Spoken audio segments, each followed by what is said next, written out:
the Cult-Worthy Podcast. Join me, Antonio Palacios, each week as I guide you through a never-ending sea of obscure cinema and cult-worthy gems that deserve a rediscovery. Find me on all listening platforms and at thecultworthy.com. The Cult-Worthy Podcast. Join us. Welcome to T-Smack, home of the T-Smack. May I take your order?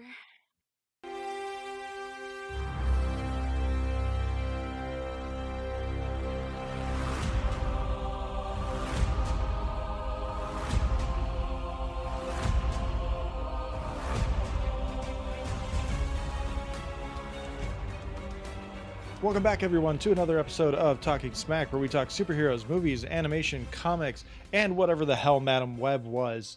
I am your host, Josh Scar, and joining me as always is my co-host, Alex. Alex, how you doing? I would ask you to please direct all your questions to my lawyer. She is sitting next to me.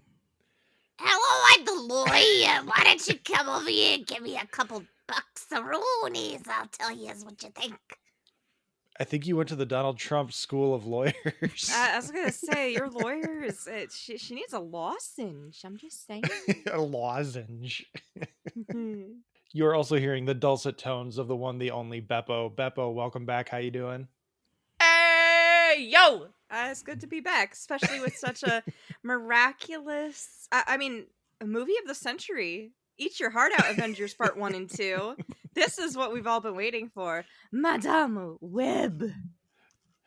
It is the movie of February at the very least, I think. But yes, Madame Web has come and gone for opening weekend, which I should have looked up opening weekend numbers. Alex, you're good at that. Find those things real quick. 26 million over 6 days, 52 million worldwide, beaten by Bob Marley's One Love, which got 52 and 81 worldwide. God damn. Can't blame them. I mean, the trailer looked good to me, but apparently the reviews are middling at best. So when you're done listening to us rant and rave about this, definitely go check out Justin Henson. I believe he's doing Madam Web and One Love. So double shout out to Justin. And since we did the Antonio promo, don't forget that Antonio and Justin are teaming up for their own podcast, Between Two Balconies. It is fantastic. Give it a listen. And we are going to dive into Madam Web here. We're going full spoilers because goddamn, this movie does not need any more box office money than it already has. And I almost feel guilty. Not that I sent you guys to the theater to go see this movie. This is going to be fun.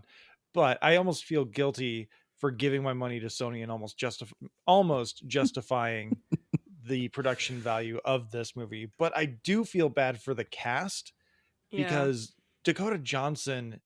is she a good actress? She is. Okay. No, she is. She is.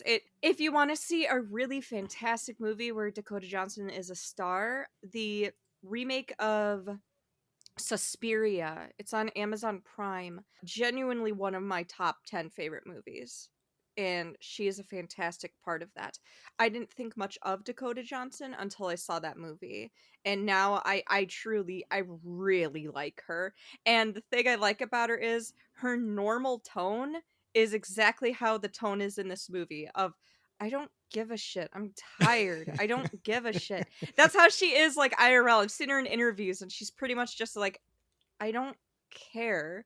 And that's why I knew that even though I was like unironically excited when the trailer dropped because of two reasons: Dakota Johnson, and I just wanted to see Julia Carpenter on the big screen, which we'll get into that. Yeah. I could tell from the trailer that I was like, oh, she's giving her I don't give a shit energy, and I am here for this. Oh, she's derailed this movie from the get-go. She's been doing so many promotional interviews where she's just like, oh, it was chaos. It was nonsense. Like, I didn't even know if this movie was going to be any good. She clearly is like pissed off about having gotten swindled into this movie because she thought she was doing an MCU movie. She told a story about how she ran into Elizabeth Olsen and she's like, I'm in a Marvel movie. What should I do? And Elizabeth Olsen is like, who are you playing? What are you doing? Because if we get to work together, amazing. And she's like, oh, it's this thing going on with Spider-Man. And Elizabeth Olsen was just kind of like, oh shit, girl. Yeah. There was the guys that I have some notes also shared a video where some prick of a a podcaster or someone was like trying to do a gotcha moment with Dakota Johnson where he mentions the line from the trailer that went viral where it's like Yeah. the most expositional line ever written. Yeah. Like he murdered my mother in the Amazon. And My mother was in the Amazon studying spiders, and he murdered her there. Yeah, it was yeah, something like that. that line. And she's just like, why do people care about that line? And he goes like, well, out of context, it's a really weird line. It's just like a very awkward line. And she just made it so awkward. And I'm like, fuck yes, you make that dude regret asking you a stupid ass question. Yeah. I remember because Josh and I were having a conversation how I posted on my Twitter, I was like, am I the only person in the world who's kind of looking forward to this? And I was like, don't get me wrong, it's going to be dog shit. It is a Sony Marvel movie. It's going to be dog shit. I'm already getting some vibes here that I'm here for. And it did not disappoint. Yeah, this is the definition of a Sony Marvel movie. But Alex, you've been weirdly quiet for the last like 5 minutes. You're not supposed to say anything without my orders. All right, I've cleared it with the executives. Go ahead, Alex. Ma'am, you can't smoke in here. I'm sorry. The Tabaxi's lungs cannot handle this. Who says I'm a smoker? The cigarette in your hand. It's just for dramatic effect. It's vaping now, you scrub. Get with the times. My lawyer will go unnamed, much like Mary Parker's child. Her name rhymes with Melina Jabba. I thought the baby's name was Balloon Pop. But since my lawyer has cleared it, as an employee of yours, I am passing along my costs. So that's $9.48 for the ticket. Then we also have the 65 cents, which is standard for mileage travel, and it's a 20. That is 20 miles round trip to this theater. So that's $13 even. Oh, what are you driving 20 miles to go to a theater for? I went to the one that had the showing that was good for me. Oh, yeah. Yep. All right, and then we got a large icy. That's $7.25. We got the got to get the chicken nuggets, so that's another $25.38. Getting chicken nugget? What the fuck is this guy? Chicken in a theater is the grossest fucking smell. Yeah. I am a cat. I do not have a preference. All right, and then we got the one drink I had. So, the alcoholic drink that's tied in. So that's another $13.48. And then pain and suffering, that times the total by about $1,500. You owe me $561,730. Check will be in the mail next week. Fantastic. Mm. You take Monopoly money, right? Of course. This is a question that's been bothering me this entire time. The bad guy, a few times, mentions... Mr. I have a crackly voice and a Yes. vague accent. They're going to take away everything I've built. What did he build? What did he build? As far as I'm aware, he built a 1-bedroom loft. Yeah. With a cool He built a little aquarium. terrarium. He built a terrarium for the tiny, massive spider. All right, the tiny CGI spider. That is some of the worst. The tiny CGI I've CGI ever spider that is the size of my hand. Seen. Yeah. So I absolutely love. They've already established through the about 9-minute prologue sequence of how many Spider-Man references can you get, because you have she's doing she has the same Nikon camera that apparently Tobey Maguire's Spider-Man has. That web shaping is very similar to the one he zoomed up on. They have the kind of creepy stalking Mary Jane trying to get her photo kind of thing going. You have weird Twilight spider people, and they've already the CGI in Twilight was so much you. better than Thank the you. spider people running in that. Yeah. Oh my lord. I was at the theater with Stacy, and I leaned over to her. I'm like, you remember how it looked in Twilight when Edward picked up Bella and ran through the forest? She's like, oh my god. And I just snapped my fingers and pointed at the screen. I have a few things to say about the opening, but I'm going to let you finish, Alex. Mostly my thing is, do we need to establish he's a terrible person? Because he already shot a pregnant woman and left her for dead. Right. And then his reintroduction is the bad guy checkmark list. Bad guy, rich, check it off. Likes opera, checks it off. Has casual sex, check it off. Uses casual sex to get a thing from someone important. Exactly. Murders sexual partner. Check. Steals technology that shouldn't exist in the year of 2003. Hey, 9/11 created a lot of problems, Mhm. including facial Yeah. recognition. Yeah.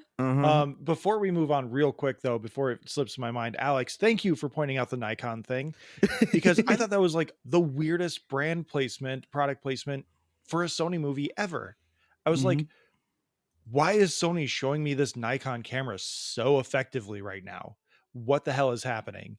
That makes Because sense, yeah. if you go back to Amazing Spider-Man 2, everything is a Sony camera, even Peter Parker's old flash film camera, everything. And so I was like, why the hell are they showing me this Nikon camera that should be a Sony and of some kind? So now I know. Easter I didn't egg. even notice, yeah. I need to say about the opening. The acting from every single person in the flashback, and I'm not saying this to be like, oh, I'm making a joke, but the line delivery is exactly how it sounds in like a high school or college stage play. You know, like when you're watching a movie versus like movie acting versus stage acting, there's always differences in line delivery, the way that you kind of have to say lines in certain scenes. You wouldn't do the same type of acting on stage as you would in a movie because you can't have those subtleties. They have to be more exaggerated even when it's for a lesser feeling. Yeah, it's one of the things that I love about Holy like old movies like the Ten Commandments. Like you get the like stage acting because they haven't figured out how to act for a film yet. Yeah, imagine delivering all of your lines with the board version of like stage acting without any of the inflections to give emotion. It wasn't just emotionless dialogue. It was high school level. It was so bad. And I just sat there and I'm like, this is so fucking awful. And this is supposed to be our main villain and he sounds and then by like the first end of the And that first was act fixed. Sorry to interrupt you again, Beppo, but like that was fixed. in post In it was 98% of his lines are ADR. were ADR. Yes, they were. And I want to point out on that fact is how many times I was watching this movie, I could see like from the 180, you know, the 180 shot for like film, a camera over one person's shoulder showing the person in front of them, and then literally 180. So that's how you have a conversation, a back and forth. I cannot tell you how many times there was like a 180 and I could see the person's jaw moving up and down and there was no sound coming out, or ADR like recording or whatever, and they clearly weren't moving their mouth. My god, there was so much post. There's one scene in particular that still sticks in my head. It might be in my head forever. It might be one of the new rent-free moments in my brain. But there's one shot that they clearly CGI'd shadows over the guy, so like you get the like Darth Vader Emperor thing where the eyes are the only thing that's lit up, and his lines are ADR'd as he's sitting on these stairs in his apartment. And I think it's the like, do you know what I have built moment where he's talking to the girl from the flight attendant. His mouth is not lining up with what is coming out of his mouth. Yes, it's so bad. I don't even know where to begin with this. It sounded like completely different audio quality, like this was recording for a video game, but the audio source keeps changing every scene. We got to get into some of this stuff a little more explicitly. My expectation going into this was it was going to be a bad movie. Like there's no way they released one trailer for this movie and every other bit of marketing material was like leaked virally. Like the first time we saw the Madam Web costume, which isn't in the damn movie, was on like a Capri Sun package or an Ocean Spray, sorry. And everything that revealed anything about this movie was through promotional materials that was not in a visual medium. Like someone's like, hey, bananas with the picture of Jessica Carpenter or Julia Carpenter, like let's take a picture of the banana with her on it. And but the first trailer, I was like, okay, this is going to be Happy Death Day and she's trying to save the future Spider Women. I would have loved a Happy Death Day. She's continuing to try and solve these murders and get these girls through the day, like these Spider Women. and it's like Birds of Prey from the late 90s or whatever. And no, apparently even that is too much of a pitch for Sony to make something unique. Kind of take this classic. Should we start from the beginning of the movie and make our way through the end? As much We as can- we can remember. Not like literally the entire length of the movie, but like, so we started with the opening scene, right? Pretty painful. The weird spider tribe people looked so weird. Actually, I really liked that. I thought Their skin was red and I felt like they were raw. The weird not Spider-Man costume where they're wearing the webbing of eventually what Ezekiel would be wearing in his costume, like What Yeah, I like kink is that. that where you tie somebody up in rope and it's all around their BDSM? body? No, not BDSM. It's an actual type of body rope. I actually liked the costume design, that design of it. It was tribal, but they were really leaning into the spider motif. I liked that. I didn't like anything else surrounding it. including the very Caucasian man as their leader Yes, and then they Yeah. put her, they in the Peruvian Amazon. yes, specifically not the Amazon, the Peruvian Amazon. Ah, yes, kinbaku or shibari. That's rope bondage. There we go. For all you kiddos listening in the audience.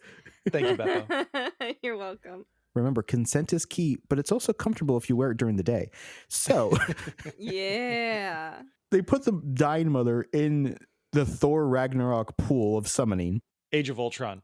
Sorry, yes, the Age of Ultron. And she passes away, but because she got bit by the spider, it gave just enough oomph for her to be able to deliver the child, who, of course, is going to be infused with spider powers. And does she go to live with her deadbeat dad who treats her like shit no, apparently she just immediately goes into the foster system. Where the What? fuck is her dad? Is she an immaculate conception child? Like, does the movie cover this? Well, no, if it was honestly though, that's not super uncommon. If there's a deadbeat dad wants nothing to do with it, they'd rather put her in a foster system than But the movie doesn't care to talk about the dad, which, like, Yeah, well, because he doesn't matter. It's like real life. If there's a deadbeat dad who is never in the, then it doesn't matter. He's not around. it explains her family issues better. My thing about it is that how does a tribal people go to America and enter a random white girl into the foster system? There are questions that would be asked. They just shipped her in a crate to the nearest fire department. They bought a plane ticket for a newborn baby and put that shit on a plane. Or they got a bus and they had a wet nurse take her all the way to the border. Yeah. Hey, this child that Toss was her not out. born in America is American. I promise you. Her mother, there's no father. There was no father. It was the midichlorians, some bullshit. Just trust us. We're spider people. You can trust us. We're good people. Except the one guy that you'll meet 30 years in the future. Yeah, so my next question would be, did they show up at the border with the newspaper clipping saying, oh yeah, your mom was listen, she is this dead woman, her child. Please make sure she gets this suitcase Yeah. with appropriate newspapers describing her Right. murder. In context, yeah. Right. So let's see. So that's the opening, and then we go into seeing Miss Cassie Webb. So the movie takes place in 2003, Supposedly. New York, of course. And Cassie, all grown up in her 30s, she is a ambulance first responder, paramedic. And she acts like a complete normal human being. So she drives like an asshole, flips people off who are walking in the street. No, she didn't flip him off. That was the girl Maddie. Yeah, Maddie flipped her off. Here's my thing about that scene. Maddie flips her off and she goes, who flips up an ambulance? Jesus Christ, kids these days. But the whole reason is she's driving as fast as she can to save the life of a dying human. But she takes the time to just keep the ambulance stopped to make that comment. And as she's rolling her eyes going, kids these days, she just puts it back in drive and then slowly starts speeding up. My thing is, go! Do you know how easy it is as a New Yorker to curse under your breath talking about how shitty kids are these days while also driving like 65 miles an hour? You can do this. That was my biggest gripe with the scene. I'm not gonna lie, I kind of love seeing Adam Scott as Ben Parker. I love that. I love that casting. If it was in a better movie, that would have been amazing. Yeah. I was literally the only person in the theater on Friday when I saw this. Lucky. I wish we were alone. I was live tweeting to Josh and Justin, and I actually wrote, they dragged Adam Scott into this shit. And I said Yeah. it gets worse because there's a Roberts family member coming up. Yeah. And then finally they said, "You're my best friend, Ben Parker." I'm like, oh no. And that was another scene where they're having lunch while she's sitting on a desk and he's sitting behind the table, where again they're just acting like very normal human beings. Like this movie, someone, I forget who, someone like tweeted out or said something to the effect of like, I think, was it Dakota Johnson, Alex? I think I sent you that tweet where they said like, oh, this is a perfect movie for your boyfriend. Yes. And I'm like, maybe if AI wrote this, because AI does, like, there's no human interaction in this movie that makes fucking sense. To continue to establish that Cassie's a horrible human being. And also, she's a 30-year-old woman. She should go by Cass or Cassandra, not Cassie. No, excuse me. I'm a 30-year-old woman and I still go by my IRL nickname spelled with 2 I's. That's no, that's ageist. That's ageist. Yeah, and I'm gonna say sexist. she no, not even sexist. It's You could be a grown-ass woman and still go by your cute nickname. There is nothing wrong with that. And I know you're not think being sexist. I'm throwing out Cass- ists. No, I Cass like is so much. Cassie. Cassie is too young of a name. No, It needs to be. She needs to be Cass. Cass or It just is Cassandra. not. As a woman in her 30s, Cassie is not too young for a grown-ass You're ageless, adult. Beppo. You're 28 forever. Oh, you're too kind to me. So do we have a Madison situation here where it's Beppo with 2 eyes, but not where you think? Oh my god. Oh my god. Yeah, totally. A line that will live rent-free in my head this is purely to establish that Cassandra Cass Webb Thank you. is not a human being at all. They have a scene in the ambulance, they have the eating scene, but before that is a scene where they've dropped off the body. Yes. And you have people there, and this little child walks up and hands her a "thank you for saving my family member" My note. mom, yeah. And she's like, "What do I do?" And he's like, "You fold it up, put it in your pocket, and you deposit it later. You act like a human." I actually think he says you act like a human. And as they're walking away, she says, "How do I fold this? It's like cardboard." I'm like, Yeah. I can't even fold it. It's like cardboard. it is Yep. cardstock that you just get in any child's craft room that can be cut with safety scissors. Yeah. Are you that weak? Is that why you're the driver? No. I think it's here's the thing. I can absolutely see what they were trying to do and where they succeeded and where they mostly failed. Like, she was just being snarky. Is like, how am I supposed to fold it? It's too thick. Like, she's just being a bitch. Here's the thing, though.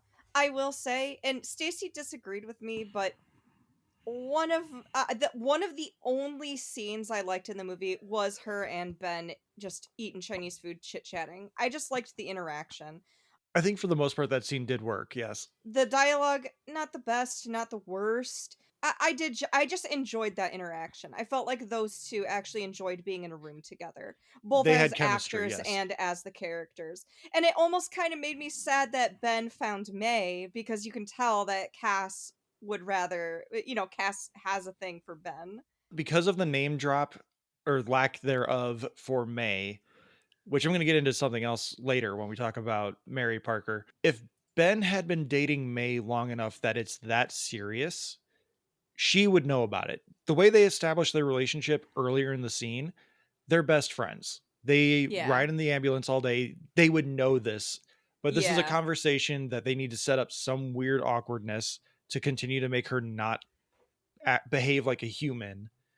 That he needs to be like, oh, and by the way, I've been dating this girl and it's very serious. We went on one date and you didn't know about it till just now. Right. Like, I remember, because again, it goes on the lines of like, you're not human. I will say the movie got one chuckle out of me that wasn't like laughing at it, and that's when he's just like, he's teasing her about like, why aren't you a good person, or why weren't you a good kid? And she's like, what are you talking about? I was the best foster kid that people could possibly have.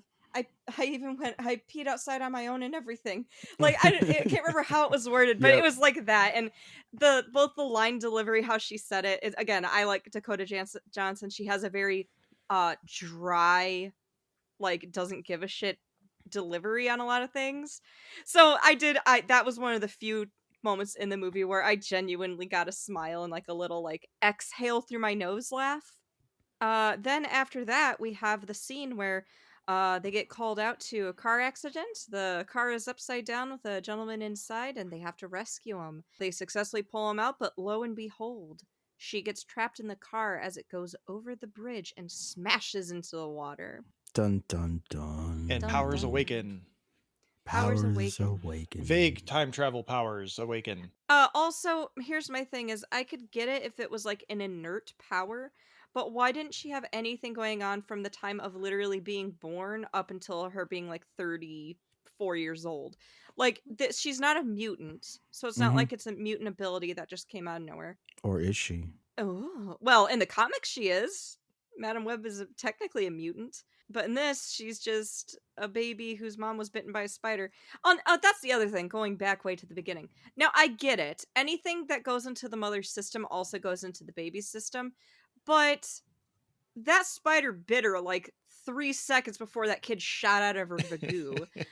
How much of the venom would have actually gotten into the baby? Not only that, but that would have fucked with the DNA. Because, I mean, there are babies who are born with moms who just, like, shot up heroin, and you give them a couple, like, you give them, like, a couple weeks of you know, getting it out of their system and they're good. Detox. So, yeah, some detox. Alex, are you okay?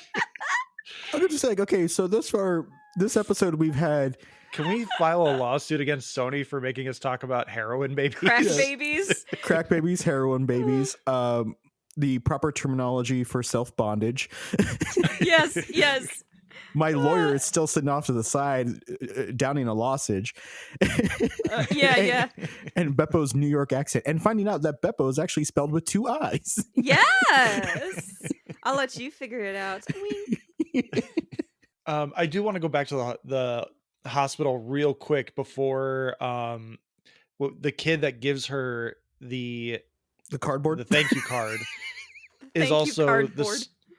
thank you for saving my mother is also the stepbrother for Julia Carpenter, or whatever they call her in this movie, because I know they changed her last name. Oh, no, not necessarily. So her name is Julia Carpenter. Her original name is Cornwell, but that's Okay. actually her name before she was married in the comics. That's her maiden Gotcha. name. Okay. Is Cornwell. Okay, but she's the one of the 3 misfit girls in this movie that I have the biggest problem with her backstory, because the idea is her dad doesn't love her, or at Mhm. least her dad doesn't love her enough to allow her to be part of his new family in New York, and her mom is an absentee mom living out in the West Coast. Well, I'll get into it a little bit more when we talk more about the backstories for Maddie, Julia, and Anya, which Anya was Dora the Explorer, by the way. No fucking way. Yeah, she was Dora the Explorer and Dora in the Lost City, or whatever that one was called. Oh, the movie. I thought you meant like she was the voice of Dora. No, she growing was up. live action Dora, Okay. which that movie is actually pretty fun. I recommend I've it to heard. anyone that's interested in just enjoying life for half an hour, unlike this movie, or I should say Yeah. 90 minutes. Yeah, it's cute. Danny Trejo's in it. Yeah, he does the voice of Boots. Julia's backstory, with where we get to at the end, why is her dad at the very least not like, why is our daughter never home? Why is my daughter never home? Like, where the hell is she? It's like, do I even care that she exists? Like, parents are not this bad of people, really, in some senses. I don't know. Maybe I'm too good of a parent. I don't know. No, unfortunately, I don't see that as completely unrealistic. I've seen some stuff, especially when you read a lot of like, I know it sounds cheesy, but when you read a lot of like true crime or even just get to know people more and you read about like real life, I watch a lot of like courtroom or body cam footage of people like usually either drunk drivers or neglectful parents, and yeah, unfortunately, that's not too unbelievable. In those scenarios, yeah, but like in this situation where it's just like the dad's like, you're from my previous marriage, I don't really want you involved in this marriage. No, yeah, no, that's a thing. I still just feel like her just being handed off to Cassandra, Madam Web, at the end of the movie is just so weird. Well, to be fair, I don't think that they was like literally adopted. I think she just kind No. of takes them under their wing. But no, unfortunately, I can actually believe that aspect of the movie for Julia is a lot of. I mean, Yeah, that. I mean, look at something like Chris Watts. You know, he wanted to start his own brand new family and didn't want anybody else involved with him. The only difference here is Julia's. You know, Sydney this Sweeney. didn't turn. This didn't turn into She's all true that. crime. She's all that. She's all that. She's But got glasses and a plaid shirt. Like, yeah. hideous. Aw, she's a cutie patootie. Seriously though, the actress who played her, she's really pretty, and I thought she looked gorgeous throughout the whole movie. That's a girl thing though. Like, I'm not even. That's not even a compliment on the. That's a compliment on the makeup artist. This movie treats its younger actors like a very early 2000s movie, because like Sydney Sweeney, yes, is undeniably, inarguably very beautiful. And the movie is like, let's put some glasses on her and straighten her hair, and she will be hideous until we give her a bare midriff and we take off her glasses. Because there's literally a line where they do they dance on the restaurant tables where Maddie like ties up her shirt and takes off her glasses. And I think either someone says, "You look so hot," or she says, "I feel so hot." No, she says, "You look cuter this way." Yep. And pulls her over, Okay. which if they're high school girls trying to flirt with high school boys, then yeah, that's gonna be a thing. She showed her midriff because, you know, what do boys like? They want to see your belly. They take off your glasses, you look like a nerd. Like that, I don't think it was, because here's the thing. I don't think that was the And they were intention at jocks all. too, so yeah, the glasses kind of are a deal breaker for those early 2000s jocks. Speaking of, so the scene where they are dancing on top of the table and everything, and the guys are just like going, yeah, and they're just dancing back and forth. I'm like, no, bullshit. They would be steering up Julia's skirt the insta second she stood up, and her skirt would be flying around everywhere, because that skirt's short as fuck. I'm just saying, girl. Look at those legs. She definitely does not go to a private school with that skirt. No way. Well, let's see. Let's talk about, so the part where she awakens her inert powers. Like the whole scene of her underwater and kind of having that out of body experience with like all the webbing, and actually showing scenes and dialogue and pieces of throughout the whole movie. I think that was a clever idea. Yeah. That was a really clever idea, especially since I started rewatching the movie on a 100% totally legitimate Twitch stream of the movie that I paid money for, totally. Oh yeah. And I saw that scene again, and then I realized that literally every piece of dialogue, every scene or thing that is shown is from this movie. You don't catch that beforehand because you don't know what's gonna happen, you know, first watch through. And I'm like, okay, I see what they were going for. I kinda like this idea. I kinda like it. From there, the most annoying part of the movie begins, and it's the time repeats, the loops. It's not actually time, it's her seeing the future and then snapping back to reality and actually living it. But the movie doesn't translate that very well. Oh, it's translated fucking horribly. It feels very much like a Happy Death Day or Edge of Tomorrow kind of scenario where Happy Death Day still did it better. Yeah, but like Happy Death Day is a actually surprisingly fun movie. It is. The sequel's Death Day even 2 better. was even better. Yeah. Yeah. I'll wait till we talk about the subway scene, because I do have something to point out about the whole like time flashback there. Or well, not time flashback, what would you call it? Like future sight thing. Yeah, I mean, let's just get into it, because the only other thing that notably happens is, again, Cassie does not act like a human at the baby shower. This pissed me off. Baby showers are awkward and stuff like that. But you're on a couch, your stuff is being passed around. You do the church thing. You pretend to put money in the basket, and you do not submit a blank piece of paper. And then and then who put in a blank piece of paper? Oh, me. And they're playing the name guessing game. Like, you don't have to have had a family to understand the concept of that game. Yeah. And they're like, oh, you don't have one like happy memory of your mother? No, she was shot while carrying me, blah, blah, blah, blah. She died in childbirth. Died in labor. All that crap. And it's like, oh, it probably won't happen to you. You don't. Are you not a person? That's the part. This is it's like the 7th or 8th scene in a row where it's like, they really wanted to drive home the idea that she knows that her mom died in childbirth, and now she's engaging with a pregnant person. They could have written that scene any other way, and it could have slipped out where she's just like, oh my God, and then she like fumbles around with the like, but it probably won't happen to you. But no, No. this movie just tries to play her off like this distant, cold, unfeeling, not human. Yeah. And she's just like, I don't engage with people. Yeah. It just comes off as malicious. Yeah, that's the thing. Like, she did it on purpose. Yeah, to unload on people. Yeah. And then eventually Ezekiel is like talking to his hacker, well, yelling at his hacker employee, like, hey, listen, find these people. They get the NSA, you know, post 9/11 database searchy stuff. And spider powers apparently give you very good digital art abilities, because Mhm. he is able to recreate these spider women from his visions or dreams, Mhm. and they remove the masks and they just fill in the blanks apparently, and they get 1-to-1 matches. No, no, they did say de-age them 10 years too. Yeah. Okay.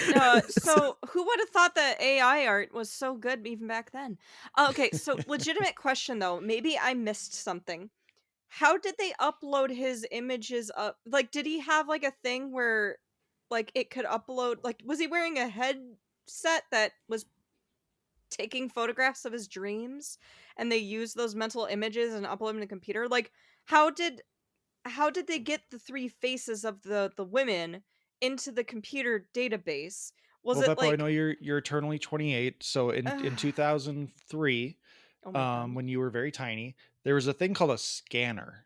Yeah. Well, yeah, but are we talking like a brain scanner? Because how would he get their images if they're just in his dreams? That's what he built. He built that technology. Apparently. And they're gonna take it all from him. Apparently. He never brought it up, but this is definitely what he's been working for all. I feel like he could just plug anything in there. It's like, this is my life's work. What? This. Oh. And it just This changes. terrarium. This terrarium is my life's work. This brain scan technology is my life's work. This sweet goatee is my life's work. And by the way, it's something I realized in the moment, and then I had to confirm when I got home. The person he seduces at the opera, the NSA lady, and then kills, that is Jill Hennessy. That is one of my teenage crushes from Crossing Jordan, Dr. Jordan. And I'm like, oh yeah, she's in a movie again. Oh, she's in like a scene and a half to get killed. Oh, now I'm sad.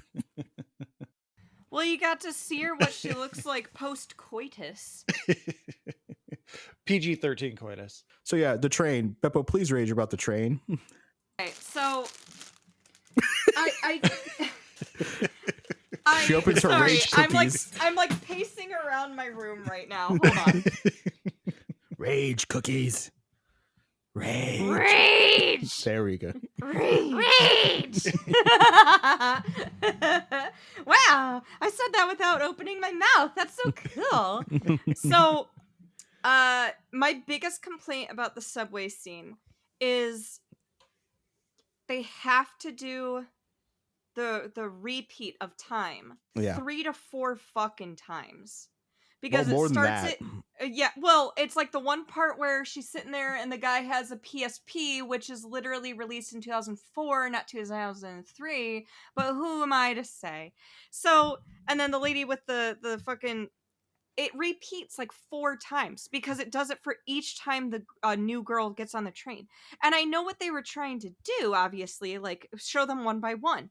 I think that's a big problem with this movie, is I feel like throughout most of it, I can go, I see what they were trying to do, but I feel like that's this movie. But it's so poorly edited and it's jarring, and not in like a good, like, oh, you know how she feels jarring. I mean, like in a, I'm getting nauseated. And this is why I don't go to fucking movie theaters anymore. I hate the sound mixing in theaters. It's because every time that the subway train would like whoosh by or squeak its tires, it was so loud that like it would shake the inside of my ears and my brain. So that's just a me thing. But like it was just really annoying. They could have done that with so much less time and so many less edits. Just edit it down. Edit it down. That goes with translating her powers too, or at least Yeah. translating into the early stages of her powers, because they didn't Yeah. know how to make she sees the future interesting. Yeah. And so they went with, let's just have her glimpse the future and then whoosh back. but we're never going to make it seem like she's whooshing back. We're just going to make it seem like she's resetting. This movie had more jump scares than any horror movie of the last like 3 years. So my thing about it is that in a good time travel movie, what they do is they have a singular cue that you're restarting. With Groundhog Day, it is the music to the alarm. With Live, Die, Repeat, Edge of Tomorrow, whatever you want to call it, it's Bill Paxton screaming "Wake up, maggot" at him with the little kick to the thing. With Happy Death Day, it's your birthday and the alarm thing. This, they do the cue with gunshots that are, balloon pops at a baby shower. I love Balloon Pop Parker. He's gonna be so cute. And then the train and the obnoxious, and you're right, it's painful of just a screaming train sound over and over. Yes. It is. It's really obnoxious. And I think one of the major things I noticed throughout the movie that was one of my big gripes is, okay, this scene could be edited down. The scene could be edited down. The scenes inside of the cab when she's driving the girls around, first when they survive the first encounter with Ezekiel after the subway, but especially the one where she picks him up from the diner and it's, you should say sorry, and it's just long awkward silences, not like a reflect on this. It's like, guys, speed it up. It's like standing. Did you guys ever watch Mr. Bean growing up? It's like the one where he's in the hotel and that old lady in the walker's going down the stairs and he just can't get past her. So he literally dangles his body off of the staircase and wiggles down. And then he gets in front of her. And as he's walking down, there's an old man going down the stairs at a snail's pace. That's what this movie felt like to me. Felt like getting stuck between two old people going downstairs.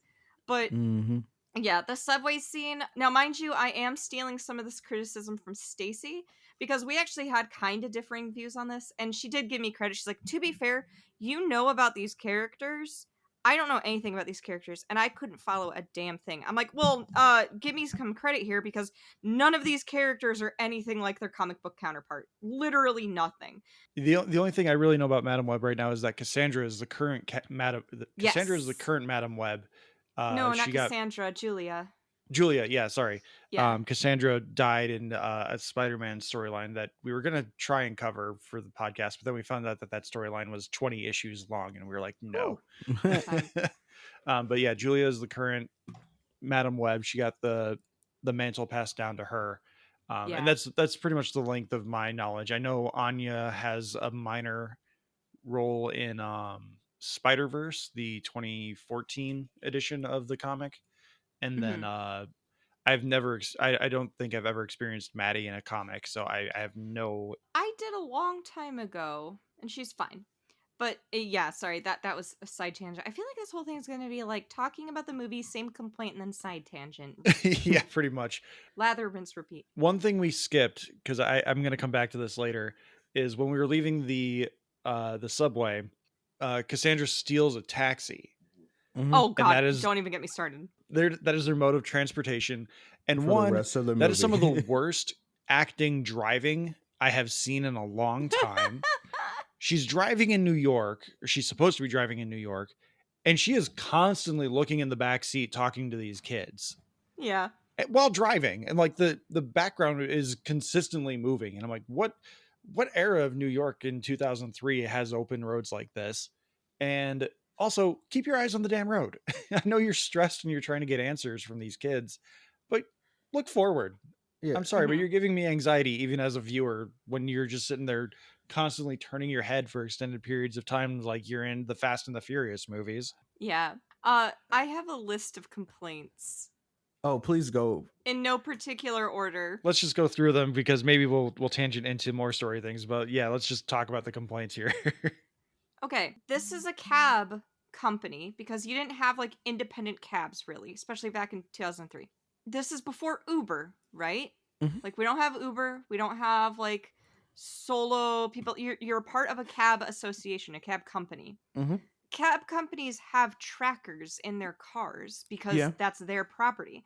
They've been in there since I'm pretty sure the 90s. Or if not earlier, but at least the 90s. We'll go as early as the 90s.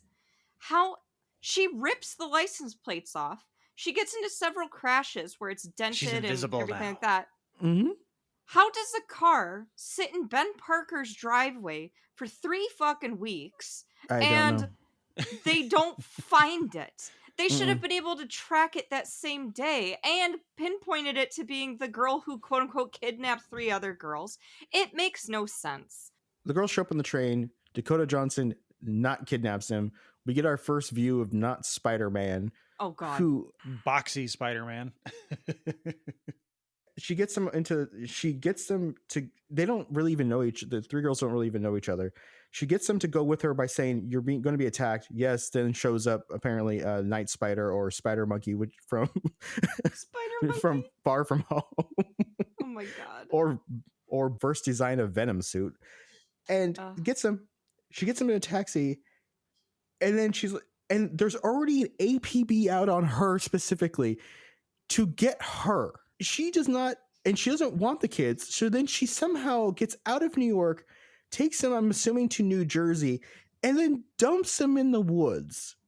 So that she says, I'll be back in 3 hours, to then go back to New York, rip off the license plates, do some stuff, reminisce through her mom's book, come back, and the girls have figured out how to hike through the woods after bonding. And yes, they have the 3 most horrible backstories of people. One is, I am Math Girl, My parents are in China, and I live at home with the maids. Mm-hmm. My dad's deported because I'm a Latina character, therefore my dad must be an illegal alien. Mm-hmm. And we have Sydney Sweeney, who is, my mom's a junkie in California, and my dad doesn't want me. Well, no, her mom ended up not being a junkie. She ended up being put into a psych ward after the That's couple right. split up. Yeah. That's right. She took the divorce poorly.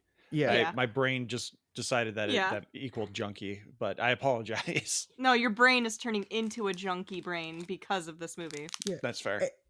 And they bond. I want to know who was giving direction to them. They bond over Britney Spears. Hell, like every young girl does. Don't even at me, bro. Don't even at me. I'm not. I'm right there with you. If you were not a teenage girl in the 2000s, don't even at me with this. That is 100% accurate how all girls bonded was Britney Spears. Oh, please. The girl with the skateboard would have been a Christina fan. Nah, she would have been like... Or Avril Lavigne. She would have posed as a Christina fan, but she would have been like, yeah, Britney's my bitch. Yeah. Closet Britney. So Ezekiel, with everything that he built, they're going to take from him.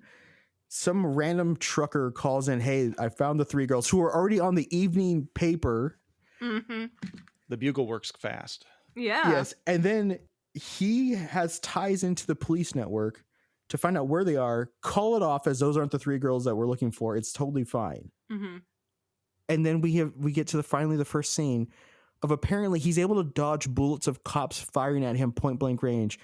But a vehicle is way too hard for him because he gets hit by a car so many times. It's so great. All right, before we move forward on that, because there's another time he's hit by a car, and that was fan-fucking-tastic. I was in the theater going, woohoo, at that one. I don't understand the logistics of that one, but yeah. Me neither, but it's okay. It's fine. So I do actually have a kind of serious, complaint about Ezekiel. Okay. And this kind of leads into, I don't know, this is, legit kind of upsetting to me, but the fact that they have him wearing a Spider-Man costume completely legitimizes and devalues Peter Parker's Spider-Man costume. Oh, yeah. The fact that he designed it himself and he kind of, based it on himself, what he envisions, how he sees himself as a hero.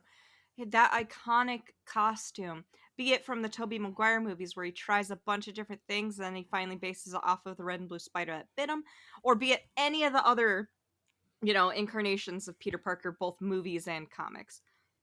The Spider-Man costume is unique and one of a kind, and he is the first Spider-Man.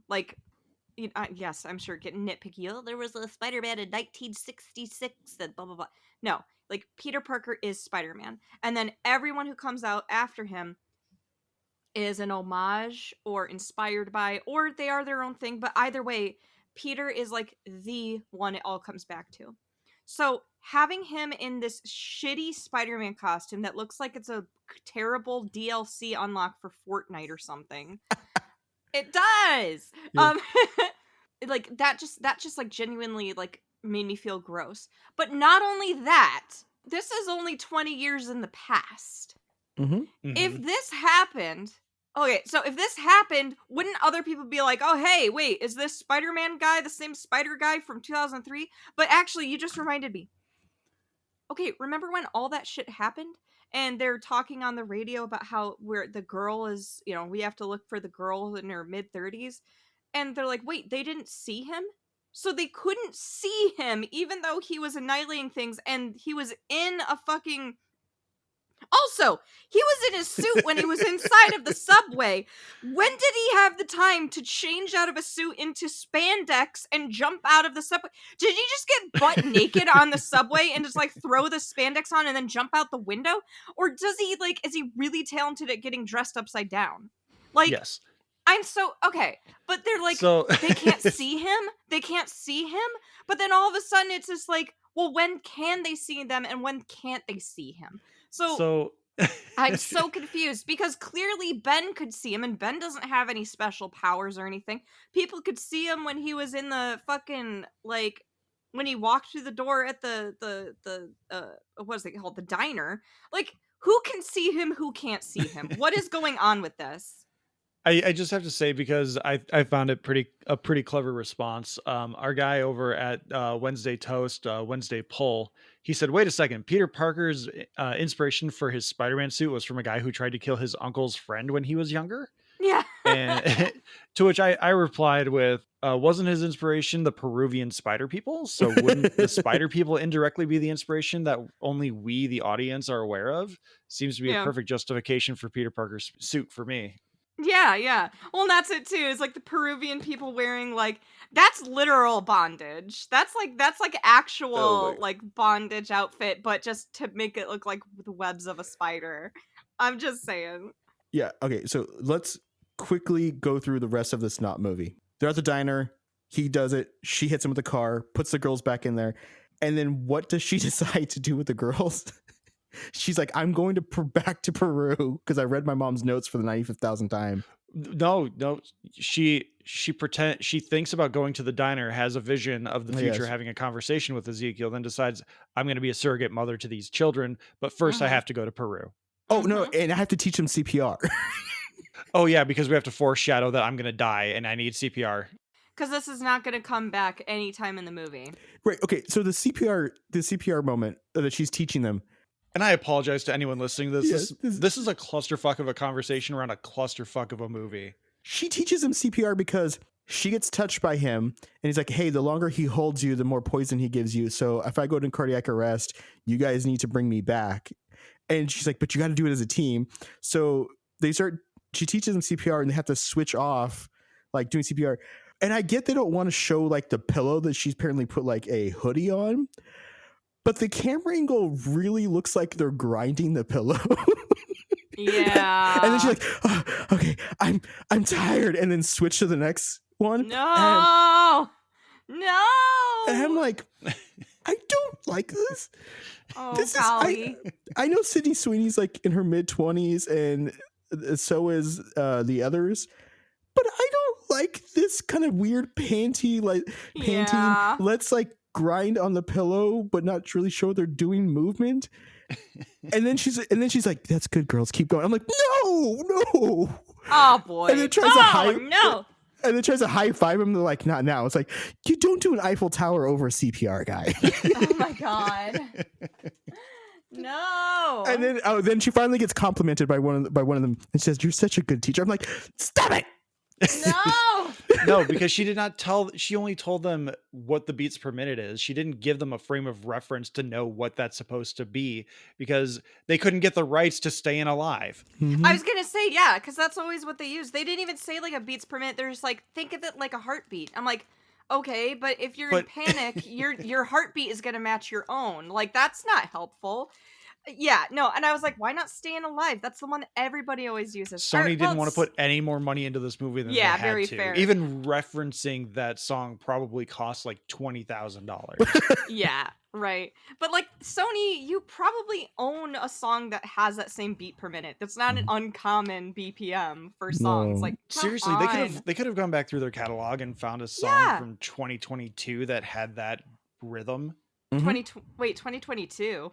I'm giving them credit 2000. because one of the things that bothered me about this movie is that they really tried to put in a background soundtrack to make Oh, it was you get so an bad. endorphin high. They have Mhm. Breakfast at Tiffany's, they have Toxic by Britney Spears, they have the song at the end credits song is Dreams by the Cranberries, Mhm. Yeah. which I love which that is damn just song. bizarre being there. They're using it as a punctuation to have you walk out of the theater going, I like this song. Yeah. She sexually teaches him how to do give CPR, dumps them with Ben, and then goes back to the Peruvian Amazon. My question is this, because they show this, that he's been looking, that Ezekiel has had his hacker friend looking for them for forever. You know, this entire time, like, where are they? They couldn't have been hiding. Did they go to Jersey? Did they go here? I know post 9/11, there are cameras all over the airports and everywhere. They know what she looks like now. They identified her. He even said, that can't be Cassandra Webb. I killed her mother in the jungle. Did they not flag her as a possible terrorist kidnapping suspect from like the TSA Right. or right, him? right. How does she have her passport to travel I to was meet up with literally gonna Caucasian? Yeah, I'm like, damn, she got her boosters and passport fast. Yeah. I didn't know they did it like in 2 hours or less, just like Walgreens photos. Exactly. And to meet random guy in the jungle who's like, I knew you would return. I'm like, why isn't that guy her dad? Yeah. It was his magical spider sperm that gave her powers. They could have easily done a thing where it's a mom and dad adventure and he stays behind because he wants to learn the way of the spider people so he can teach Cassandra how to use her powers when she's ready. Listen, honey, you're dead right now, but I'm going to ask permission. Can I stay behind and just give her up to foster? Perfect. Thank you. They Yes. could have swabbed it like that. They could have done they already dropped the very stereotypical line of like, she will have a rough life, but it will be Exactly. an inspiring one. Mm-hmm. Yeah.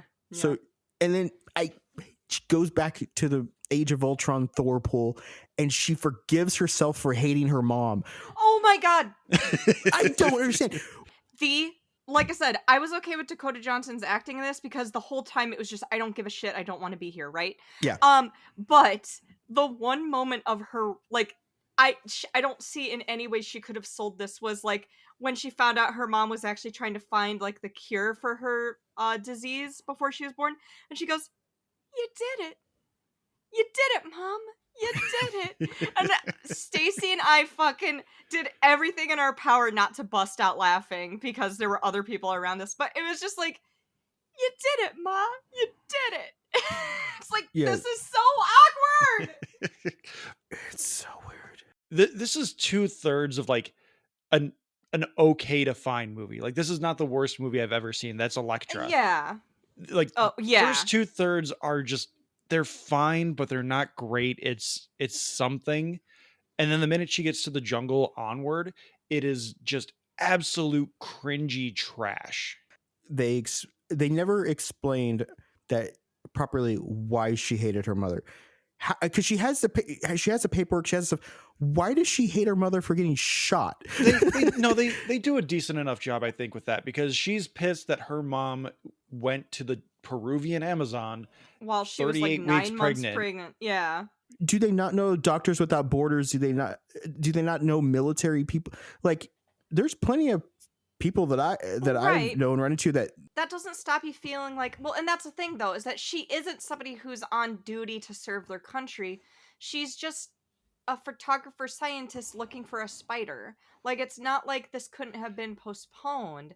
She Yeah. decided to go into the deep Peruvian jungle where she could have gotten infectious diseases, died, or gotten mauled by an animal while she was ready to pop. I would be kind of pissed at my mom too if I knew she took that kind of risk. And But to she know was that, trying to find you a know- cure for your illness that you were going to be born with, Yup. where you would Oh, have it's all better. muscular dystrophy for your entire life. So Yeah. that's another thing that I have. That question then is, nowhere in her mom's notes did she randomly note, BT dubs, I'm pregnant, gotta find the spider for my girl. Yeah, Yeah, like her diary, she could have said like, found out my child will be born with this like muscular / neurological paralyzing, disorder thing. Knew I shouldn't have gone bareback at Woodstock. That Yeah, causes that's why the dad's not present. He's lost to a bunch of hippies. Yeah, no, it's there could have been anything, any sort of. Oh, sorry, I just remembered the other thing. So Oh, the no. whole picture that's in her thing of her mom and Ezekiel, and she goes, "That's him." Who the fuck took that picture? Yes. Who took that She's picture? the photographer. No. Okay. Who developed took that photo? picture? Yes. Who took that photo? But also, who took the photo of her taking the photo of the web? Yeah, who took these photos? Who did this? We're breaking our brains thinking about this. Who? It's got to be It's got to be the random guy who took her to the pool. He's invisible, so he's taking. Yes. Yeah, there you go. Makes sense. So there's this meme going around the internet. We're gonna wrap up this conversation around this because I don't even want to talk. We have to get There's- to the ending. We have to Okay. bitch about the ending. Okay. Can you hold the meme until we bitch? Well, okay. Go ahead, because I have one comment about the ending Okay, that I do want okay. to bring up, but I'll let I you just guys gotta talk about say, it and we'll get Okay, into it. so she gets back. The girls aren't at Ben's house anymore because Mary's water breaks, which, by the way, looks like a dog took a piss on the floor, not like somebody's entire womb exploded with liquid. And also, why does Ben need to bring them? Yeah, Why do they it not does, stay in the house? They're 22, 25, and 26 years old. Why can't they not stay in the house? Yeah. So she steals an ambulance, which I'm like, wait, she should know those people. They're her coworkers. Why the hell are you stealing an ambulance? You could just say, hey guys, can you drive me down to the hospital? Well, that's because in my favorite part of the movie, she's not driving to the hospital to meet up with them. She drives it through I think a parking garage or a Yep. building. A parking garage busts billboard. through a fucking billboard and just slams into Ezekiel, and I was in the theater going, yeah, this was the Because stupid I wanted. She has now mastered her powers because she has forgiven her mother Yes, for trying to save her life. yes, You will believe an ambulance can fly. That's what I wrote. yes, that was the best. And then I will say though, another part that I genuinely thought was like clever was when Ezekiel is chasing them in the ambulance and he's car hopping, and she's like, hey, grab the defibrillator, or whatever the proper term the for it. defibrillator. it's a defibrillator. Thank you. She's like, grab that up and charge it full charge. She's like, now nobody touch anything. Don't touch the walls. And then do it. Shock the ceiling when I say go. And the fact that like she shocked it zapped him off. That was the only part of the movie I was like, okay, that was actually really clever. That was cool. Yeah. I wanted more of that, more smarts. Because I gotta give credit where credit's due. This was a superhero origin story that hit every single trope in the book and really isn't much different than the others. But I liked how, at least because this is a character who doesn't have superpowers, it at least played more along of she has to find a way out of situations rather than just brute forcing her way out of. But I wanted more intelligence, which is not what we were going to get for this movie. But for anything produced by Sony. yeah. He finds the girls because they get into the cab with Ben. Mhm. Ben sees Spider-Man and then knows he's going to die in 15 years. And so she takes him to the abandoned warehouse. Okay, this is another problem. So this warehouse is when she first really discovered, because early in the movie, she really discovered that I think Henry, his name or something like that, she kept seeing that he's going to die if he gets in the ambulance, and she tries to stop him from getting in the ambulance and fails to. He gets in and drives. I was like, if she hadn't talked to him, he wouldn't have been hit by the car. Right. Because she delayed him 20 seconds, he gets clipped by a car. But they go to the abandoned warehouse. I did like that they were kind of showing that she's able to see what's happening and tell them to make decisions. It did feel a Duck very now. Yeah, it did feel like the Edge of Tomorrow beach storming scene. Yeah, Duck yeah. now. She got Captain America's shield briefly to block fireworks for a little while. But the part that doesn't work for me is that every time she has a flashback or a flash forward, she sees this Ezekiel be brutal and quick. he just quickly grabs and strangles and snaps necks to kill the girls. But when he actually gets there to do something with the girls, he just kind of stands there and watches them dangling from pipework. Uh-huh. And he doesn't have movement. He doesn't have agency. He has no interest in doing anything other than just kind of like, all right, I'm here. Cool. I finally made it here. I've been hit by a car a few times. Let me inch towards you while that S for suck dangles off of the building. And you keep looking at the PepsiCo sign dangling. And I'm sorry, if I see somebody I'm trying to, not that I would, but if I see somebody I'm trying to kill, repeatedly glance to the right. Alex, you're supposed to talk to me before you bring up anything about murder. What are you doing? Well, I said I wouldn't. I thought if we just say allegedly, it's fine, right? Yeah, okay.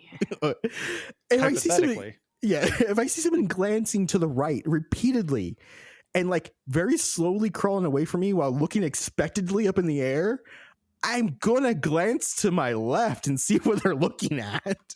Mm-hmm. Well, maybe she's just craving that nice, cool, crisp Pepsi. It is the Pepsi generation in early 2003. That is true. And then he dies, and then she gets hit by a firecracker and apparently is blind and paralyzed. And that's the movie. Yeah, she gets hit in the face with a firecracker, a rogue firecracker from this firecracker warehouse that is also home to PepsiCo or something. And the firecracker to the face paralyzes her as well. Well, that was my question. Is like, I understand that the firework goes past her face. It literally burns her fucking eyeballs. That I got. But when did she hit one of the sign? I was going to ask you guys because I don't know if I didn't see it. missed it or not, but I don't think so. I think I that could have been something they were trying to foreshadow or it was the same show, thing but they don't. Before the subway scene when she's making popcorn in her apartment and it's hot and she drops it and then all of a sudden there's glass shattering before you actually see the glass shatter on the floor, which is hilarious. And I was like, where did the glass come from? Like, yeah, who the hell grabs glass? the whole Because there tray? was no Mm-hmm. Yeah, well, that's the thing. And when you look back inside of it, the tray is in the microwave, but I don't remember seeing like a cup or a glass bowl. I literally don't know where that glass came from. I assumed it was like the tray from the microwave, but yeah, I mean, it wasn't because that's makes what no I thought it was sense. too, and I checked and it's not. That's where I'm even more confused. So I don't know. It's a bad movie with a bad premise. I just don't know. And they had the audacity to sequel bait this because she's now paralyzed. She's wearing the Madam Web glasses that look terrible. Which, dear Lord, I don't advocate for people to lose their jobs very often, but the screenwriter needs to like just get booted out of Hollywood. They have written one okay movie, which was 2017 Power Rangers. They've also done Gods of Egypt and I think they also did Morbius. Yes. Oh, God. No, they need to go. They need to be gone. But also the costume designer for this movie, they need to go. Because I don't know who sees those sunglasses that she's wearing when she's in the chair, and then the giant ass visor that she's wearing in her costume. Yeah. No, I don't know who.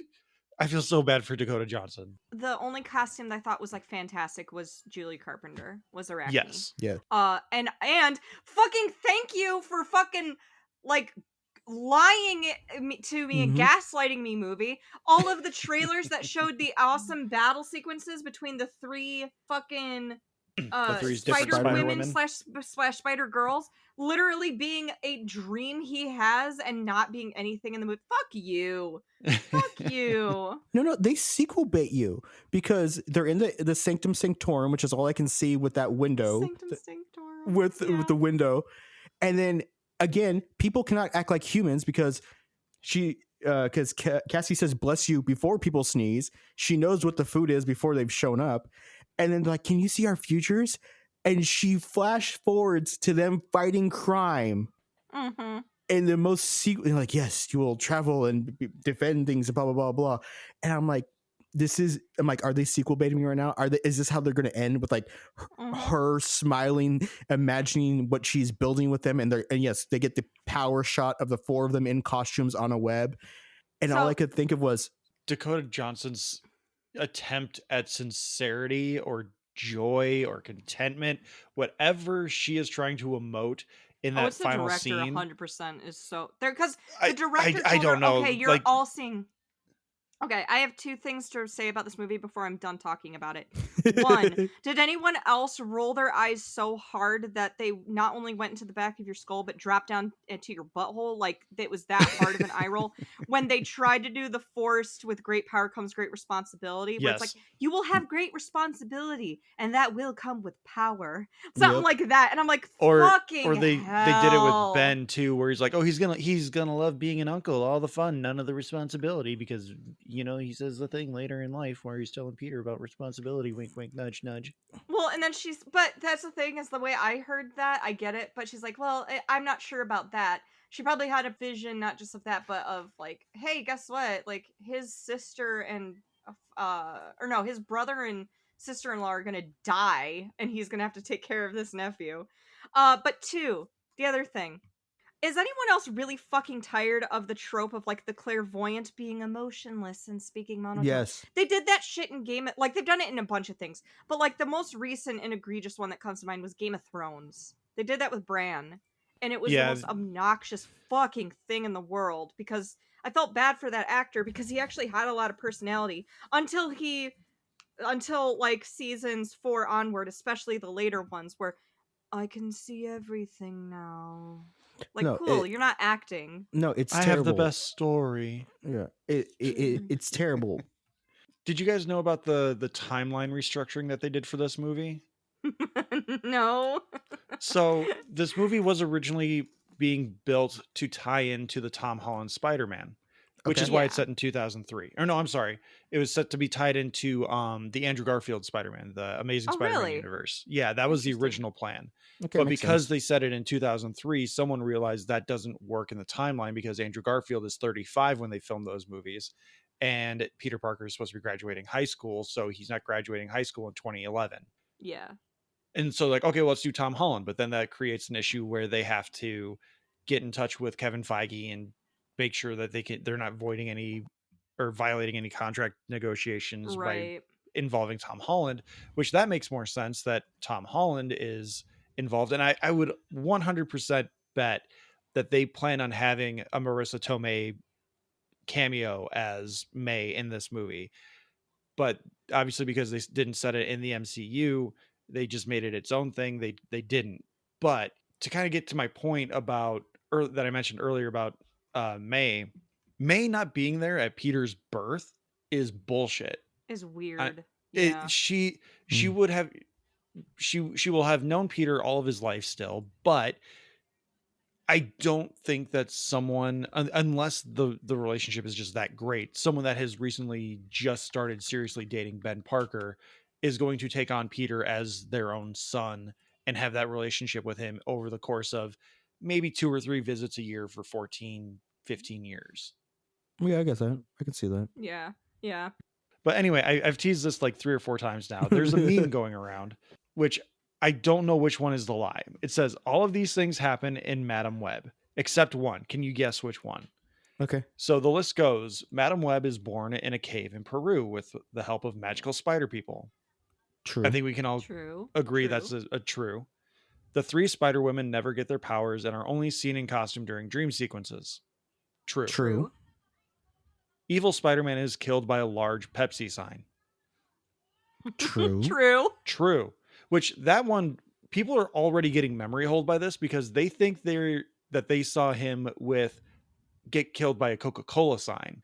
And I'm like, no, you see the S from the Pepsi like 3 times in her vision. The S kills them. There's no S in Coca-Cola. But like people are already getting Berenstein Bears about this. Next one is Madam Web becomes wanted for kidnapping by the NYPD. This is true. True. Right? Yeah, I don't understand, and I still don't understand how that happens so quickly. Mhm. There's 3 more. Madam Web runs down evil Spider-Man in her car twice. The taxi and the ambulance, yeah. Yep. Peter Parker is born but not named. True. Mhm. Madam Web inexplicably splits into 3 ghost-like copies of herself near the end of the movie. True. This That's is the good. only one where I think like it's technically a lie because No. they do explain it. It's just bullshit. No, I mean, I would still consider that a truth. I think this is a bait post, because you're supposed to pick which one sounds the stupidest, but in reality, all of them are in the movie. Okay, I think that's the point of the post. Is it's a that bait and may- switch. Yeah. Okay. So like, hi, I got you. They're all true. Yep. Exactly. Okay, that makes more sense to me. I don't get this movie. Sony needed to make a property to retain the Spider-Man rights. I won't lie. I would 100% watch this again. Don't give credit to IGN. IGN just posted a thing about What, like how this is IGN? destined to. They just posted a thing about how this is destined to be like a slumber party movie where people just it's such a bad movie that people watch it for a good time. Okay, but with how fucking shitty the acting is for Ezekiel, yes, no, I will watch this again. I will watch it again with my friends. I will be the only person who buys this on Blu-ray, DVD, 4K combo. No, Alex, your face. Get the steelbook. Steelbook collector's edition, 1 out of 1 printing. It only cost me No. $20. You know, in about Alex 15 is gonna have months a heart attack. that Sony is going to try their damnedest to make this #1 on Netflix for all those articles Yeah. about an MCU movie that bombed is now #1 on Netflix. But did we all overlook it? And it's like, Mhm. And then they'll Yeah. re-release it in theaters just in time for Craven. We're getting 3 of these this year. This is our first course. We've got Craven, and then we've got the main course with whatever the hell Venom 3 is going to be. Okay, I'm done. All right. Well, I did kind of want to talk about the Fantastic Four casting real quick. Yeah. We did get Pedro Pascal officially confirmed as Reed Richards, which that's been like the worst kept secret for like 3 months. Vanessa Kirby has been a fan cast suggestion for a long time. And then we've got Joseph Quinn from Stranger Things and Evan Moss Backrack, who a lot of people would know him from The Bear as Cousin.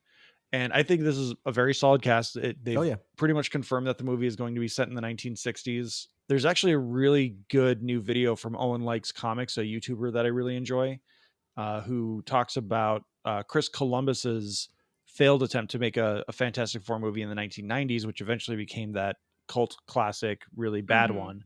But it sounds like they're taking a lot of elements from that Chris Columbus story and putting it in here.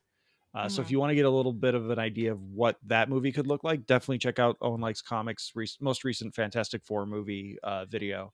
I don't have a whole lot to say. Vanessa Kirby is very pretty. The only thing I can think about her currently is that really bad scene in I shouldn't say bad, in that really stupid logic gap scene in Mission Impossible 7 where Haley Atwell is pretending to be Vanessa Kirby's character, but they forgot to give her contacts, or the movie is trying to tell us like this is Haley Atwell's character because look at her big brown eyes, whereas Vanessa Kirby has like the most huge, beautiful blue eyes you've ever seen, and no one notices the difference. Yeah, Right.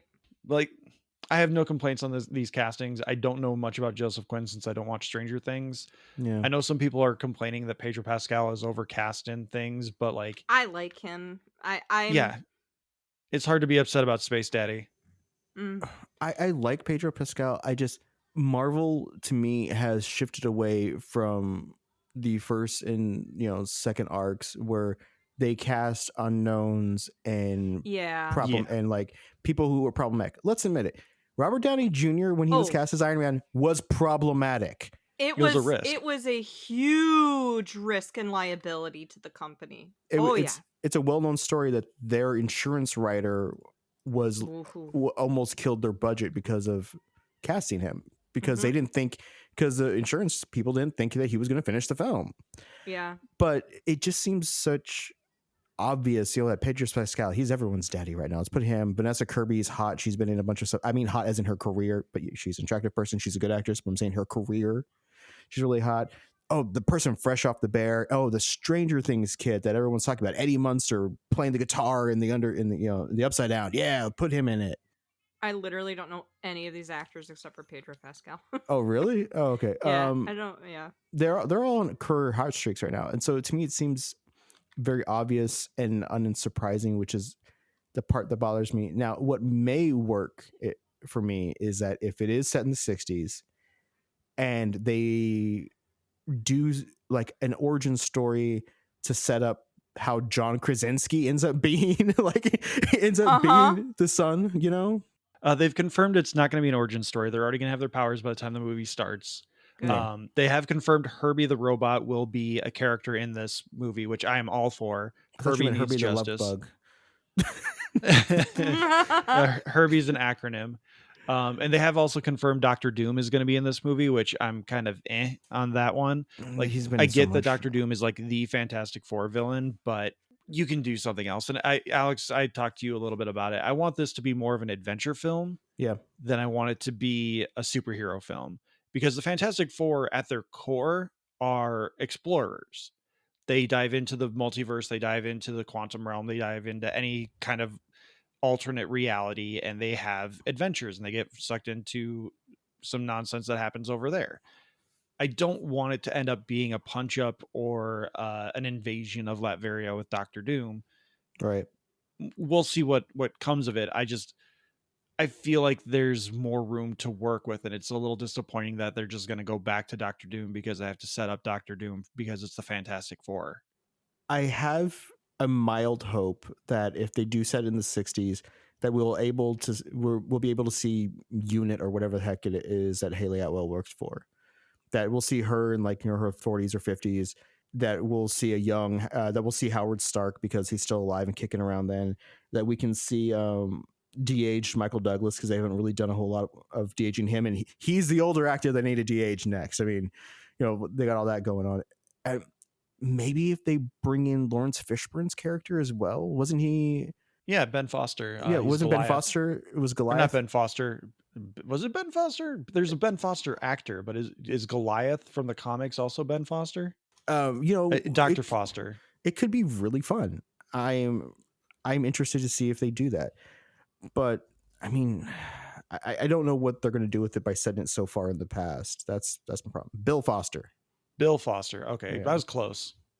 So Ben Foster's the actor who portrayed Angel in X-Men 3, the bad X-Men. God, would it be hysterical if he was in Deadpool? The one that started all the bad X-Men. We had First Class. That was okay. Yeah, but then everything else again it's a roller coaster. Like X-Men 2, really good. X-Men 3, really bad. X-Men First Class, really good. Really bad. Everything else afterward until Deadpool. Yeah. I mean, I'm hopeful that they're going to go do something good with it. Marvel needs to maybe do some one shots and some fun. But if it ends up with them going to a wormhole and they pop out in modern day, I'm going to be pretty disappointed. Beppo, say something fun. Something.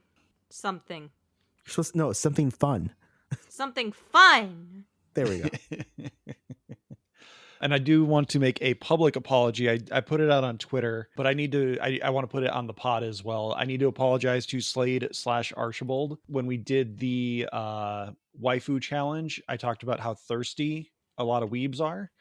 And Yes. with the You debut of the X-Men 97 trailer, I forgot how thirsty comic book nerds are for Rogue. Oh. So yeah. So I have to apologize to Slade because comic book nerds are just as bad. And I forget that from time to time, being in my little bubble where I'm like showing all my kids like, oh, this is a cute story. Look at Singularity. She's adorable. And in A-Force, and look at these badass women. And I'm just like conversing with the people on the podcast. So like, I don't dive into that bubble very often, but like Alex and I both shared the X-Men 97 trailer. Mm-hmm. And the Twitter algorithm went, oh, X-Men 97, you're thirsty for Rogue, right? Here's a shit ton of thirst. Mm-hmm. Hell yeah. So, Slade, I'm sorry for giving you shit about that. X-Men nerds are just as bad. Apology forgiven. And let it be known that there is an entire generation of women who find the Creole accent attractive because of Gambit from the X-Men animated series. Yep. Yes, no, you can say fuck Gambit if you want, but there's a lot of women who, if you say, you're like not sugar, wrong, but Gambit sucks. I'm sorry. I'm not sorry. Gambit, like what you like, but Gambit sucks. Oh man, I hope Deadpool 3 has a cameo with what's his name, Gambit, when he tried to get that Gambit film off, then failed to the John Magic Carter Mike of guy. Mars. The Magic Mike guy. Yeah. Oh no, good. No, wow. You So remember? both Magic Mike and John Carter of Mars are we're trying to be Gambit. That's interesting. Oh yeah. I forgot about that. I'm sleepy. Yeah, me too. I had a gin and tonic earlier, so I'm doing pretty good. But yeah, I'm getting a Sipping on little gin and little tired. juice, laid back with my mind and my money and my money on my mind. Okay. But Beppo, thank you so much for taking the time to be here and putting your friendship with Stacy at risk. I know. Well, I might have lost my best friend, but at Aw. least I got to see Madam Web. That might be the best review Sony gets for this movie. Yeah, probably. Alex, let people know about our Discord. On our Discord, you can see Rogue's dad ass a lot from X-Men the animated series, mostly posted by Beppo. And then you can also just chime in and let us know, did you actually like this film? What did you find redeemable? And how nice looking are Sydney Sweeney's legs? And don't forget, we are running our our sweepstakes drawing, whatever you want to call it right now, where if you send us your email, tweets, social media posts, whatever, with the hashtag Talking Smackdowns, we'll enter you in for a chance to win a copy of Marvel Midnight Suns on Steam. You can email us at talkingsmackpod. You can you can email us at tsmackpod@gmail.com. You can find us on the social medias at Talking Smackpod, Blue Sky, Instagram, Threads, Hive Social, Post News, Facebook, YouTube, TikTok, and Lonnie's website. Hey, Beppo, thank you so much for our original avatars. Yeah, not a problem. And thank you to Retro L Studios for our Ricky avatar. Please like, subscribe, rate, review on your podcatcher of choice. Thank you so much for taking the time out of your day to listen to this nonsense. I bet it's a better use of your time than Madam Web, or at least you're hoping it is. Leave a review. Let us know. Was this a better time than Madam Web? Just let that be your review. But again, thank you so much for taking the time to listen, and take care. And remember, with great responsibility comes power. Were you going to say great Ron responsibility? Ron Swansibility. All right, Beppo, we need your waifu tier list for Madam Web. Top to bottom, go. Oh my god, well, let me tell you right now. It's Rage! Rage!